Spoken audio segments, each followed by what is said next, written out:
நான் ஸ்கூல் படிக்கிற வரைக்கும் எங்கள் அம்மாவும் எங்கள் அவாவும் தான் எனக்கு தலைவாரி விட்டுட்டு இருந்தாங்க. நல்லா தலையில் எண்ணெய் தேய்ச்சி ரெட்டை ஜடையை ஏற்றி கட்டி விடுவாங்க. அப்போல்லாம் முடி கொட்டவே இல்லை. எப்போ நான் காலேஜ் போக ஆரம்பிச்சேன்னா அப்போலேருந்து நானே தலைவாரிக்கிறேன்னு சொல்லிட்டு ஹேர் ஸ்டைல் விதவிதமாக போடுறேன். தலையில் எண்ணெய் கொஞ்சம் கூட வைக்கிறதே இல்லை. இதுவே முடி ரொம்ப ஃப்ரிஸி அண்ட் ஹேர் ரொம்ப கொட்ட ஆரம்பிச்சிடுச்சு.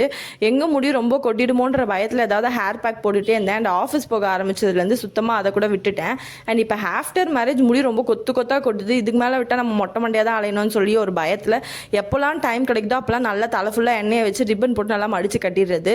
அண்ட் நான் எப்போ ஹேர் வாஷ் பண்ண போனாலும் ஏதாவது ஒரு ஹேர் பேக் போட்டுருவேன். இந்த வாட்டி சாதம் வடித்த கஞ்சி தண்ணியில் கொஞ்சம் ஃப்ளாக் சீட் போட்டு கொதிக்க வச்சு அதில் சின்ன வெங்காயம் சாறு எடுத்து ஊற்றி தேய்ச்சிருக்கேன். அண்ட் ரொம்பவே சூப்பராக இருந்தது. அட்லீஸ்ட் இது கூட இல்லாத டைமில் நான் சின்ன வெங்காயத்தோட சாறு எடுத்தாவது அப்ளை பண்ணிடுறேன்.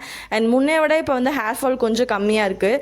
ஏதாவது ஒரு ஹேர் பேக் நம்ம ட்ரை பண்ணால் கம்பல்சரி ஒரு 1 மந்த்தாவது ட்ரை பண்ணோம். நான் இதுக்கப்புறம் ரெகுலராக ஒரு ஹேர் பேக் 1 மந்த் ட்ரை பண்ண போகிறேன். உங்களுக்கு ஏதாவது ஹேர் பேக் தெரிஞ்சால் கமெண்ட்டில் சொல்லுங்கள். பாய்.